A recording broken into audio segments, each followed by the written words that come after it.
अस्सलाम वालेकुम। आप देख रहे हैं विजन पॉइंट। मैं हूं सारा खान। नाजरीन, एक फतह का फख्र का दिन पूरे पाकिस्तान के लिए कि किस तरीके से भारतीय नंगी जारहियत को पूरी कौम ने अज़म के साथ, हौसले के साथ, जब्त के साथ, प्रैग्मेटिज्म के साथ, कौमी यकजहती के साथ और अपने बहादुर जवानों की कामयाबियों के साथ साथ जो है हमने उसको शिकस्त फास दी। यहाँ तक नौबत आ गई कि उनको जो है अपनी कुछ चौकियों के ऊपर सफ़ेद झंडे लहराने पड़ गए और रैम की भीख मांगनी पड़ गई। और इसके अलावा अगर इंडिया का किरदार तारीखी हवाले से भी देखा जाए तो इसका किरदार वाज़ेह है कि बड़के मारने के बाद, गीदड़ बपकियां मारने के बाद अल्टीमेटली वो खुफिया तरीके से जो है एक थर्ड पार्टी मेडिएशन इनवाइट करते हैं, चूंकि पाँव पड़ने के लिए उनको कोई मिल नहीं रहा होता। इस वक्त भी हम देखते हैं कि जो इंडिया की शान समझे जाने वाले रफाल तैयारे इंडियन एयरफोर्स के, उसको हमने मिनटों के अंदर जो है ज़मीन बोस कर दिया, इंडिया का गरूर खाक में मिला दिया। मगर इसमें सबसे डिसाइसिव एलिमेंट इस वक्त ये है कि मीडिया वॉर का अगर फ्रंट हो, अगर जो है काइनेटिक या दिफाई मैदान हो या अगर डिप्लोमेटिक फ्रंट हो, तीनों महाजों के ऊपर इस वक्त पाकिस्तान की बढ़तरी इस वक्त जारी है। मगर अभी ये सिलसिला खत्म नहीं हुआ। अभी पाकिस्तान डिसाइड करेगा, चूंकि आपने देखा होगा DGISPR की ललकार कि किस तरीके से जगह का, वक्त का, नोयत का तयन इस वक्त पाकिस्तान करेगा। अब इस तनाजुर के अंदर जब बैनुल अक़वामी मीडिया भी उस तक भी हकाइक आ रहे हैं, इंडियन मीडिया चाहे जितना मर्जी झूठ बोल ले, हकाइक इस वक्त दुनिया के सामने है। पाकिस्तान ने इस सिलसिले को स्टार्ट नहीं किया, मगर इसका इख्तिताम पाकिस्तान करेगा। कैसे करेगा, ये तमाम चीज़ें रखते हैं। हमारे साथ मौजूद है ब्रिगेडियर रिटायर्ड अशफाक हसन साहब। आप सितारा इम्तियाज़ मिलिट्री हैं, मारूफ दिफाई तजिया निगार हैं। आपके वक्त का बहुत शुक्रिया। Thank you very much. अच्छा सर, हमने देखा कि इस वक्त पूरी की पूरी कौम जो है वो आराम से सोई होती है, सुकून से अपने घरों के अंदर। उस तनाजुर के अंदर जो है हमारी अफवाज, हमारी सरहदों के मुहाफिज वो जाग रहे होते हैं और वतन का बड़ा भरपूर दिफा करते हैं। मगर इंडिया की आप बुज़दिली चेक करें कि वो हमारे मिलिट्री टारगेट्स को अटैक करने की औकात नहीं रखते। हमारी सिविलियन आबादी को निशाना बनाया जाता है। 26 शहादतें हो जाती हैं। ये 26 अफराद, 26 पाकिस्तानियों का खून, क्या ये रायगा जाएगा या इसके हवाले से कुछ करेंगे हम? जी थैंक यू वेरी मच, आपने मुझे ये अपॉर्चुनिटी दी। आपने जो आखिरी फ़िक्रा का है उसके बारे में पहले वाज़े कर दूं कि ये खून का एक एक कतरा जो है उसका हिसाब लिया जाएगा। इसके बारे में पाकिस्तान की मिलिट्री लीडरशिप और पॉलिटिकल लीडरशिप बहुत वाज़े अल्फाज में बता चुकी है कि हमारे ऊपर जो भी हमला होगा हम उसका बहुत बड़े मैग्नीट्यूड से जवाब देंगे। और अभी तक जो कुछ हो चुका है आपने उसको देख लिया हुआ है। और उसके साथ साथ इसके पीछे जो कौम का एक रिजॉल्व है, जज्बा है और वलवला है, उसने तो एक सारे एक जो एटमॉस्फेयर है उसको चेंज करके रख दिया हुआ है। क्योंकि कौम जब खड़ी होती है सीमेंट बन के आपके पीछे एक आयरन हैंड की तरह, तो वो पाक अफवाज को ऑक्सीजन प्रोवाइड करती है। उस ऑक्सीजन पे फिर अफवाज पाकिस्तान चलती हैं।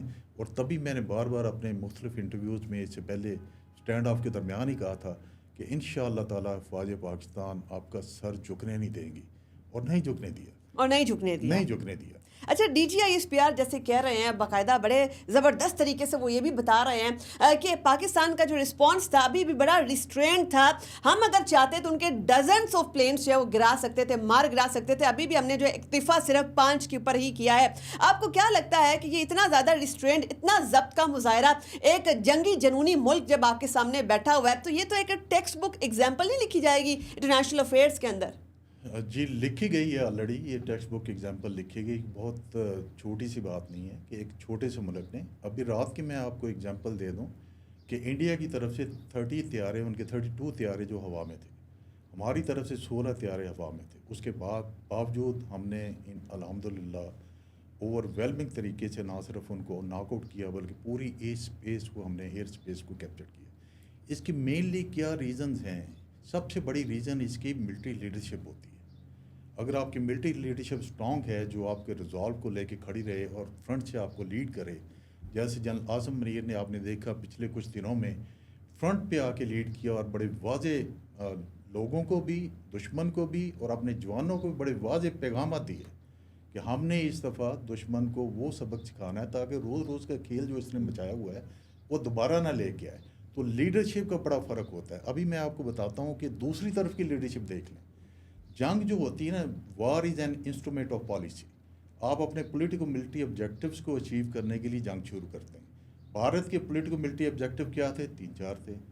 एक तो ये था कि उसने पॉलिटिकल माइलेज अचीव करना था, दूसरा नोशनल सेटिस्फेक्शन देनी थी अपने इंटरनल ऑडियंस को, तीसरा डिसक्रेडिट करना था उसने पाकिस्तान आर्मी को और पाकिस्तान को, और चौथा सो कॉल्ड उसने कहना था ये टेररिस्ट मैंने मार दिए। लेकिन लीडरशिप का फ़र्क क्या निकल के आया कि ये ऑब्जेक्टिव्स वो डिप्लोमेटिक मनूवर से भी अचीव कर सकता था, बट गलत जजमेंट कॉल ली उस लीडरशिप ने जो बहुत बड़ी ताकत के सरबराह हैं। तो फ़र्क ज़ाहिर होता है कि लीडरशिप क्या कुछ कर सकती है। लीडरशिप का काम होता है मुल्कों को बहरान से निकालना और अच्छे रिजॉल्व की तरफ लेके जाना जहाँ पे उनका डैमेज कम हो।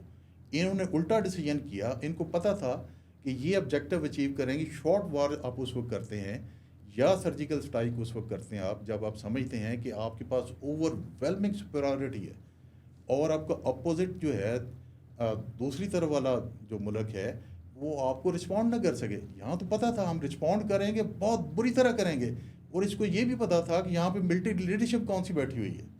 इन तमाम फैक्टर्स के बावजूद wrong calculation, wrong decision making, इन चार में से कोई ऑब्जेक्टिव भारत अचीव नहीं कर सकता। उसके बजाय हमने क्या अचीव किया? सबसे बड़ी नेशनल यूनिटी। हमें बहुत दरारें थी सारा, लेकिन इंडिया ने कि इस इकदाम ने और हमारे जो रात को इकदाम हुआ हमारी सारी दरारें फिल करती हैं। कौम और पाक अफवाज और पॉलिटिकल पार्टीज़ और नेशनल हमारी जो लीडरशिप है वो ऐसे होगी। ये बहुत अरसे से वाइट चला आ रहा था। हम शुक्रिया अदा करते हैं मोदी साहब का कि उन्होंने हमें ये मौका दे दिया कि हम ये सारे ऑब्जेक्टिव अचीव कर गए, और हमने अपनी मॉरल एसेडेंसी और हमारी कॉम्पिटेंसी और हमारी जो मिलिट्री कॉम्पिटेंसी है वो दुनिया में साबित कर दी, जिसको ट्रेड और गेज किया गया इंटरनेशनल लेवल पे भी। और आप देख लें कि जो हिस्सेस हैं इसके JF-17 के और शिंदू जो चाइनीज कंपनी है उसके एकदम ऊपर चले गए, और राफेल के गिर गए हैं, उसके मार्केट शेयर्स गिर गए। तो this a difference between the leadership. Brigadier साहब, चूंकि आपने लीडरशिप का बड़ा कॉम्प्रिहेंसिवली बताया, एक और सवाल जो यहाँ पर ये बनता है इस तनाजुर के अंदर, चूंकि पाकिस्तान ने बहुत सारी इंडिया मिलिट्री जो माइट है जो बनी हुई थी, लगता है ऐसा था एक और उन्होंने बनाया होता, उसकी तमाम की तमाम वीकनेसेस एक्सपोज कर दिए दुनिया के आगे। अब इस तनाजुर के अंदर अमेरिका जो कि इसको लगता था कि India counterweight to China region के अंदर बन सकता है, उसके ऊपर बिलियंस ऑफ डॉलर्स के ऊपर इन्वेस्ट कर रहा था इंडिया के ऊपर, तो क्या अब उसको नहीं लगेगा कि इसके ऊपर इन्वेस्ट करना बिल्कुल बेकार है? अगर कुछ इन्वेस्ट किया भी तो वो चाइना के खिलाफ इस्तेमाल नहीं होगा, वो पाकिस्तान के खिलाफ इस्तेमाल होगा। जी, वो आपने देखा कि उनके रिस्पांस में भी चेंज आ गया USA की इसी की वजह से। जब उन्होंने इंडिया की ये वल्नरेबिलिटी और वीकनेस देखी है तो उनके रिस्पांस में भी चेंज आया। पहले वो ओवरवेलमिंग रिस्पांस देते थे इंडिया को, अभी they are at a distance, और वो उनकी बजाय हमें ज़्यादा बेहतर रिस्पांस दे रहे हैं। आपने सुबह प्रेसिडेंट ट्रंप की स्टेटमेंट सुनी होगी कि this a shame for India, हम ये एक्सपेक्ट नहीं करते जो उसने किया है। इसका फ़ायदा आप देखें कि क्या हुआ कि आपकी क्रेडिबिलिटी और आपकी जो क्रेडिबिलिटी दुनिया की नज़रों में बढ़ी है, और इंडिया की क्रेडिबिलिटी दुनिया की नज़रों में गिरी है, क्योंकि आपने अपनी कॉम्पिटेंसी और प्रोफेशनल एक्सीलेंस साबित किया है। उन्होंने उसको अपनी वीकनेस के तौर पे सामने ले। मैं बार बार कहता हूँ हम बैटल हार्डनड है, हमें 20 साल से जंग लड़ रहे हैं। उन्होंने तो शायद गोली फायर नहीं की होगी पिछले 2-3 सालों में, तो उनको अच्छी तरह अंदाज़ा था तो उनके साथ क्या होगा। उसके बावजूद ये डिसीजन लिया। अभी आप देखें कि जो ग्राउंड फोर्सेस का एक्शन था उसके नतीजे में भारत की 4 फोर्सेस ने सफ़ेद झंडा खड़ा कर दिया। सफ़ेद झंडे का मतलब क्या होता है कि मैं शिकस्त तस्लीम करता हूँ, मुझे मज़ीद मत मारो। और उनकी एयरफोर्स के साथ क्या हुआ मैंने बताया, 32 वर्सेस 16 एयर में थे, 5 गिराए।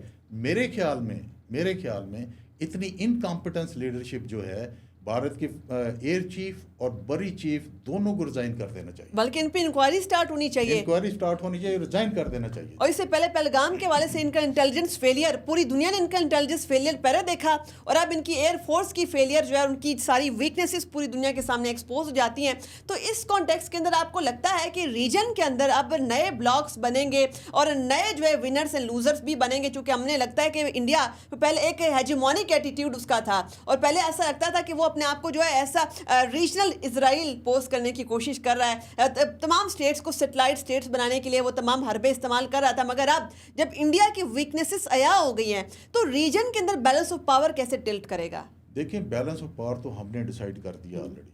जो बैलेंस ऑफ पावर टिल्टेड था टुवर्ड्स इंडिया, मैंने कहा था जब तक ये ब्लफ कॉल नहीं होता उस वक्त तो उनकी फेवर में था।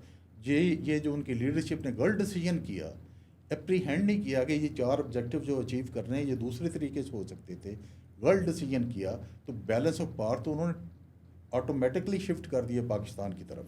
तो जहाँ तक ब्लॉक की बात है, लाजिम बात है, जिन्होंने ये ब्लॉक्स बनाए थे वो इस बात पे लाजमी गौर करेंगे। लेकिन पाकिस्तान की फॉरेन पॉलिसी बड़ी क्लियर है कि हम किसी भी ब्लॉक का हिस्सा नहीं हैं। हम हर तरफ बैलेंस रिलेशनशिप रखना चाहते हैं और सबके साथ अच्छे रखना चाहते हैं। चाइना हमारा टाइम टेस्टेड फ्रेंड है, वो ओवरवेलमिंग है। उसके अलावा हम पूरी दुनिया से अच्छे रिलेशन रखना चाहते हैं without going into any block. और हम अग्रेसर भी हमने नहीं हैं। अपनी ताकत, हमने अपनी मिलिट्री कैपेबिलिटी, हमने अपना रिजॉल्व, हमने अपनी कॉम्पिटेंसी साबित कर दी है। अभी दुनिया भारत की निस्बत हमारी तरफ ज़्यादा देखेगी। अच्छा ब्रिगेडियर साहब, एक और नुक्ता भी उठाया जा रहा है कि जो इंटरनेशनल वर्ल्ड ऑर्डर है उसकी इफेक्टिवनेस के ऊपर जब से जो है इजराइल ने गज़ा के अंदर एक थिएटर ऑफ वॉर जब इनिशिएट किया था और गज़ा को जो है एक मलबे का ढेर बनाया, उसके बाद इंटरनेशनल वर्ल्ड ऑर्डर यूएन और तमाम इदारों की लेजिटिमेसी के ऊपर, उनकी क्रेडिबिलिटी के ऊपर, उनकी इफेक्टिवनेस के ऊपर बहुत सवालात उठाए गए। अब इस तनाजुर के अंदर जो है आप अगर इंडियन कमेंटेटर्स, उनके डिफेंस एनालिस्ट को भी उठा के देख लें, वो इंस्पिरेशन सारी इसराइल से ले रहे हैं। और ऐसा लगता है कि जैसे कि इवन ये पहलगाम का इंसिडेंट हुआ, इसको उन्होंने कहा जी 7 अक्टूबर है इंडिया का और अब हम पाकिस्तान के साथ वही करेंगे जो गजा के अंदर हुआ। इस तनाजुर के अंदर मोदी जी की इसराइल से इंस्पिरेशन लेना और इसराइल का एक जो इन्फ्लुएंस भी इस रजीम के ऊपर होना, चूंकि हमें पता है कि इसराइली लॉबी बाहर भारत के लिए क्या कर रही है। आपको क्या लगता है कि ये एक बहुत बड़ी फेयर मिसकैलकुलेशन है, चूंकि पाकिस्तान ना ही गजा है ना ही भारत इसराइल है? ये एब्सोल्युटली नॉनसेंस। पाकिस्तान, आपने बिल्कुल ठीक कह दिया, ना तो गज़ा है और ना ही भारत इसराइल है, ना ही हम भूटान हैं और ना ही हम नेपाल हैं। हम अल्हम्दुलिल्लाह एक मल्टीमाइट हैं और एक न्यूक्लियर पावर हैं। न्यूक्लियर का जो पावर होना वो बहुत बड़ा बैलेंस ऑफ, वो आपको स्ट्रेटजिक बैलेंस देता है, आपको रिजॉल्व देता है और आपके सेफ गार्ड देता है वो आपको। तो इज़राइल की जो गज़ा में कार्रवाई है, वहाँ पे जैसे आपने कहा वर्ल्ड ऑर्डर चला है, मेरी उस पर डिफरेंट कॉनोटेशन है। मैं ज़्यादा तौर पे ये समझता हूँ कि अगर मुसलमान मुल्क चाहते तो गज़ा का ये हाल ना होता। ये एक किस्म की एक अंडरस्टैंडिंग पाई जाती है मिडल ईस्ट में प्लस द वेस्ट में, और उसके बाद यूरोप में आप कह लें, और अमेरिका में, प्लस रशिया चाइना को भी ले लें साथ थोड़ा बहुत। तो एक पाई जाती है कि हमास ने जो इसराइल पे अटैक किया उसने लेजिटिमेसी दे दी इसराइल को, जैसे इंडिया ने हम पे अटैक करके हमें लेजिटिमेसी दे दी डिफेंड करने की, तो उनको लेजिटिमेसी दे दी। तो अभी ये दुनिया ये समझती है along with the middle east Muslim countries कि जब तक हमास का वजूद यहाँ पे है, यहाँ पे पीस नहीं आ सकता। तो kind of a tacit approval from the USA and other countries has been given to Israel, okay smoke out the Hamas and finish the tunnel system in the Gaza so that a peace can be enforced through a Abraham Accord. Otherwise, अगर resistance होती मुस्लिम countries की तरफ से, जो अरब countries हैं जिन जो इसमें play कर सकती थी, अपना पार्ट प्ले कर सकती थी, बहुत सारे टूल थे उनके पास, डिप्लोमेटिक टूल्स थे, इकोनॉमिक टूल्स भी थे, इकोनॉमिक टूल थे, उससे चेंज हो सकता था। But for the ultimate peace I think they have decided to let it go, and जब तक वो ये ख़त्म होती है मिलिटेंसी, उसके बाद पीस आ सकता है रीजन। अच्छा ब्रिगेडियर साहब, एक और भी इस तमाम सिचुएशन की कोनोटेशन निकल रही है। फॉर एग्जांपल हमने देखा कि दुनिया के अंदर एक एक्सपेंशनिस्ट आइडियोलॉजी फाशिज्म थी, उसका क्या नतीजा निकला। फिर उसके बाद हम देखते हैं ज़ायनिज़्म, वो किस तरीके से दुनिया का पीस थ्रेटन कर रही है, कितनी ज़्यादा तबाही बर्बादी उसने मचाई। अब ये जो हिंदुत्व इस रीजन के अंदर आइडियोलॉजी है, और हमने इसका एक तसलसल देखा कि किस तरीके से इंडिया के अंदर वक्फ बिल और इस किस्म की चीज़ें भी आती रहीं, और अब पाकिस्तान के अंदर मसाजिद को शहीद करना, वही हिंदुत्व डॉक्ट्राइन जो है यहाँ पर भी काम कर रहा है। आप क्या समझते हैं कि हिंदुत्व इस रीजन को, पाक इंडिया कैलकुलेशन को कैसे आगे जो ट्रांसफॉर्म करेगा? ये सिलसिला आपको यहाँ पर रुकता हुआ नजर आ रहा है? देखिए, ये पिछले 100 साल से हिंदुत्व और आरएसएस की जो आइडियोलॉजी है, ये 100 साल से शुरू हुई और आहिस्ता आहिस्ता ट्रांसफॉर्म करते हुए इसको हाईजैक कर लिया। जब बीजेपी गवर्नमेंट में आई तो इसी के नज़रियात के ऊपर आई, और ये इसका नज़रिया जो था एंटी मुस्लिम था कि मुसलमानों के ख़िलाफ़, और इनको हमने इस मुल्क से निकालना है, ये हमारे लिए थ्रेट हैं, और उसी के बेस पे उन्होंने सारा कुछ किया। देखें जितने भी लॉज पास हुए सब कुछ हुआ है। अभी 17 सितंबर को आरएसएस की जो है 100 साल तकरीबात है। मोदी साहब मेरे ख्याल में ये सारा कुछ जो कर रहे हैं उसमें झंडा गाड़ने की कोशिश के लिए कर रहे हैं कि जी देखिए हमने पाकिस्तान को सबक सिखा दिया। लेकिन मैं फिर कहता हूँ कि सैल्यूट है इस फ़ौज को, इस कौम को और सारी क़यादत को, जिन्होंने हिंदुत्व का नज़रिया और आरएसएस का नज़रिया जो है अल्हम्दुलिल्लाह कल रात दफन कर दिया। ये दोबारा नहीं उठेगा। अच्छा, चूंकि आपने ये बड़ी खूबसूरत बात की कि हमने आरएसएस और हिंदुत्व के ऊपर कारी ज़र्ब लगाई है। कल की रात इस वक्त जो है इंडियंस को, भारतीयों को, ये जो सेपरेटिस्ट हिंदूज हैं, जो सफरोन टेररिस्ट हैं, इनको याद रहेगी हमेशा। तो इस तनाजुर में ज़रा कुछ उन लोगों को भी जवाब दे देते हैं जो हमेशा से ये इल्ज़ाम लगाते हैं, सवाल उठाते हैं कि जी पाकिस्तान का सारा बजट फ़ौज खा जाती है, फ़ौज के ऊपर इन्वेस्ट हो जाता है, पाकिस्तान का डिफेंस बजट जो है वो बहुत ज़्यादा इन्फ्लेटेड है, इसको कम होना चाहिए। आपको क्या लगता है कि इस वक्त अगर हमारी तैयारी ना होती, क्या हो सकता था हमारे साथ? ये आपने बहुत अच्छा सवाल किया, और इससे बेहतर कोई मौका नहीं इन लोगों को जवाब देने का जो रोज़ाना कुछ टीवी चैनल पे बैठ के, कुछ न्यूज़पेपर पे, सोशल मीडिया पे ये प्रोपेगेंडा करते हैं कि बजट फ़ौज खा गई। एक तो मैं थोड़ा क्लैरिफिकेशन यहाँ पे देना चाहता हूँ, सारा बजट फ़ौज नहीं खाती। फ़ौज सिर्फ आपका बजट टोटल 15-16 बिलियन डॉलर जो है वो फ़ौज को मिलता है आउट ऑफ टोटल बजट में से। जबकि बजट, भारत का बजट जो आपके सामने दुश्मन है, जिसको आपने चारों शाने चित कर दिया कल रात को, और मुंह दिखाने के काबिल नहीं है भारत दुनिया में किसी को। इतनी हजीमत, इतनी बड़ी ताकत, जो 1.25 बिलियन लोगों की ताकत है, सबसे बड़ी जमहूरियत है, चौथी बड़ी मिलिट्री माइट है, 5वीं बड़ी इकनॉमिक पावर है, उसको आपने चित कर दिया। किस वजह से किया? ये इस बजट की वजह से कुछ थोड़ा बहुत जो है, कितना फ़र्क है उसमें भी इन्फ्लेटेड फ़र्क आप देख लें। कहाँ उनका 78 बिलियंस, कहाँ हमारा 15-16 बिलियंस के करीब है। तो अगर ये बजट ना होता, फ़ौज कम की होती, फ़ौज ना होती, तो फिर आज यहाँ भारत दंदनाता फिर रहा होता, और जो इजराइल गज़ा में कर रहा होता वही भारत आपके ऊपर कर रहा होता। तो ये अंडरस्टैंड आपको कर लेना चाहिए कि पाकिस्तान आर्मी आपकी ज़रूरत है। जो एक अरब स्प्रिंग में जो कुछ हुआ, जिनकी आर्मी कमज़ोर हुई, उनका एक हशर आप देख लें। पाकिस्तान की आर्मी अगर खड़ी है, वो आपकी वजह से खड़ी है, इस मुल्क की, इस कौम की वजह से खड़ी है, और खड़ी रहेगी। तो आपका नारा ला इलाहा इल्लल्लाह मुहम्मद रसूलुल्लाह चलेगा, या पाकिस्तान का मतलब क्या, ला इलाहा इल्लल्लाह, वो चलेगा, या कायद-ए-आज़म का 2 कौमी नज़रिया जो है, 2 नेशन थ्योरी, वो कायम रहेगी। वरना एक ही नेशन फिर दोबारा बन, जो उनका ख्वाब है, वो तो कहते थे करके अखंड दिखाएंगे ना, भारत और वही राष्ट्र है। बनाने का ख्वाब जो उनका, जो कि हमने जो है कभी भी ये शर्मिंदा ताबीर नहीं होने देना, चूंकि हमारी अफवाज हमारी फौलादी दीवार है। जाने से पहले एक और चीज़ भी क्लैरिफाई ज़रा कर देते हैं, चूंकि मौके का फ़ायदा हमें भी उठाना चाहिए। हमारे सामने कुछ ऐसी भी आवाज़ें पाकिस्तान के अंदर आती रही हैं कि जी ये एक बड़ी नैरो स्ट्रेटेजिक थिंकिंग है कि इंडिया के साथ आप तिजारत बंद करें, या इंडिया के साथ आप जो है वो ताल्लुकात नॉर्मलाइज ना करें। आपको क्या लगता है कि क्या ये जो तमाम चीज़ें हैं, तिजारत बंद करना, ताल्लुकात नॉर्मलाइज ना करना, ये हम कर रहे थे? हमारे इख्तियार में एक ऐसा दुश्मन जो कि आपको, आपकी एग्जिस्टेंस ही तस्लीम करने को तैयार नहीं है। तो कल्चरल एक्सचेंजेस की बात होती है, नहीं जी इंडिया के साथ जो है आपको कल्चरल एक्सचेंज भी करना चाहिए, आपको 2 तरफा तिजारत के ऊपर बात करनी चाहिए, वो आपकी इकोनॉमिक लाइफ लाइन बन सकता है। ये आर्गूमेंट, इसको कैसे इस तनाजुर में देख रहे हैं? देखिए, मैं ज़ाती तौर पे समझता हूँ कि रीजन में पीस होना चाहिए। War is not a solution any more. जब 16 समथिंग में ट्रीटी ऑफ वेस्टफालिया हुई, तो उस वक्त तक यूरोप जो है ना आपस में जंगी करते करते थक गया हुआ था। 100 years war, 30 years war, 60 years war.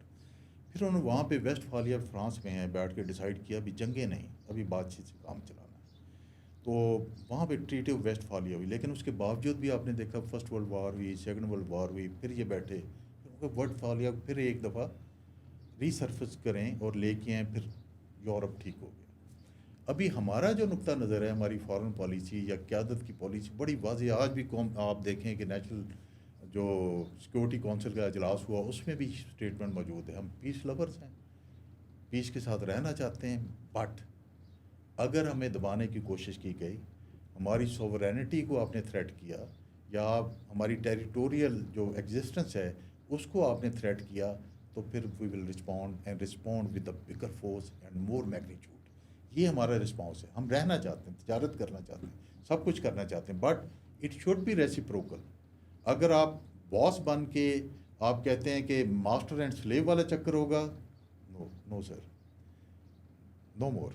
Pakistan is a sovereign country and Pakistan knows how to deal with such like notions. इसी डिशेस को यहीं पर इस नोट के ऊपर कंक्लूड करते हैं। आपके कॉम्प्रिहेंसिव एनालिसिस का कौम का लहू गरमाने का बहुत शुक्रिया। बहुत सारी चीज़ें क्लैरिफाई आपने की, और जैसे हमारे मोअज़्ज़ज़ मेहमान ने भी बड़ी खूबसूरती से बताया कि अगर हम जो है ये दिफाई बजट इस तरीके से ना लेकर चल रहे होते, अगर हमारी तैयारी ना होती, अगर हमारी अफवाज हर लम्हा और लहजा वतन के लिए कुर्बान होने के लिए तैयार ना होती, अगर ये बैटल हार्डर आर्मी हमारी इस वक्त जो है मैदान में ना होती, तो फिर आपका हाल वही होता जो गज़ा का हाल हुआ, जो शाम का हाल हुआ, जो मिडल ईस्ट के अंदर जो है डिफरेंट ममालिक के अंदर आप देखते हैं किस तरीके से उनकी सॉवरेंटी को वायलेट किया गया। अगर आरएसएस के गुंडे यहाँ पर आज नहीं दंदना रहे तो उसके पीछे यही हमारा दिफाई बजट, यही हमारी तैयारी है।